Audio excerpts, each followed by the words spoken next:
sini saya akan menjelaskan dari pengertian bimbingan belajar, di mana bimbingan belajar itu adalah proses bantuan dari seorang guru atau siswa untuk membantu siswa mengembangkan potensinya, seperti mengatasi masalah serta meningkatkan hasil belajar secara optimal. Nah, dilanjutkan dengan fungsi bimbingan belajar. Nah, fungsi belajar itu ada 5. Yang pertama itu pencegahan, yang kedua penyaluran, dan ketiga penyelesaian, 4 perbaikan, dan kelima itu pemeliharaan. Nah, di sini saya akan menjelaskan apa itu manfaat bimbingan belajar. Nah, manfaat bimbingan belajar bagi siswa itu adalah yang pertama membantu menciptakan lingkungan belajar kondusif, seperti memperhatikan karakteristik siswa dan mengurangi kesulitan belajar dan meningkatkan keberhasilan. Nah, yang kedua itu ada manfaat bagi guru atau pembimbing, di mana membantu menyesuaikan siswa dengan program pembelajaran. Tujuan bimbingan belajar bagi siswa yaitu untuk membantu mereka untuk menyesuaikan akademis secara optimal. Fokus layanan bimbingan belajar yaitu untuk mengembangkan rencana untuk mengatur waktu belajar. Nah, yang kedua yaitu mengoptimalkan antara waktu belajar dan waktu kegiatan ekstrakurikuler. Dan yang terakhir yaitu mengevaluasi kebiasaan belajar dan melakukan perubahan jika diperlukan.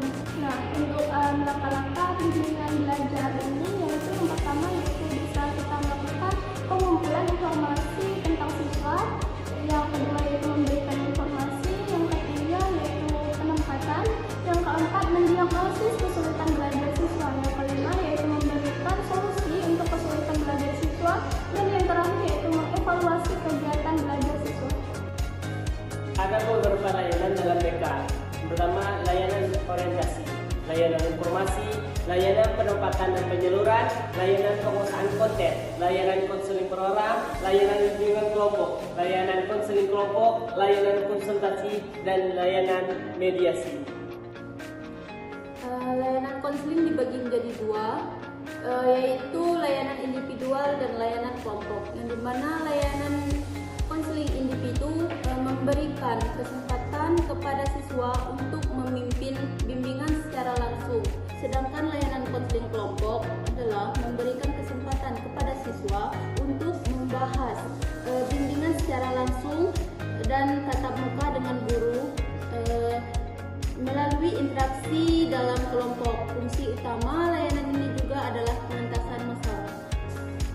Kemudian ada aspek bimbingan belajar, yang dimana layanan bimbingan dan konseling berfungsi membantu siswa mengembangkan kebiasaan belajar yang baik, menguasai pengetahuan dan keterampilan, serta mempersiapkan mereka untuk melanjutkan ke jenjang pendidikan yang lebih tinggi.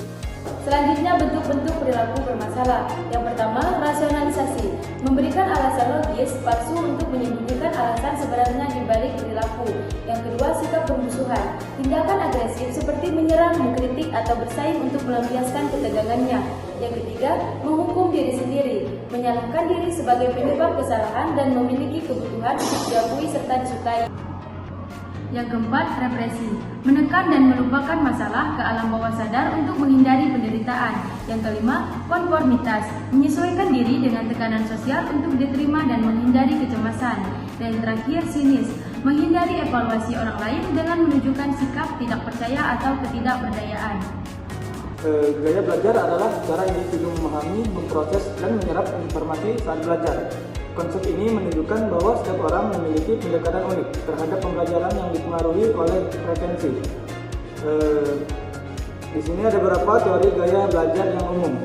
Yang pertama ada model visual, auditory, dan kinestetik.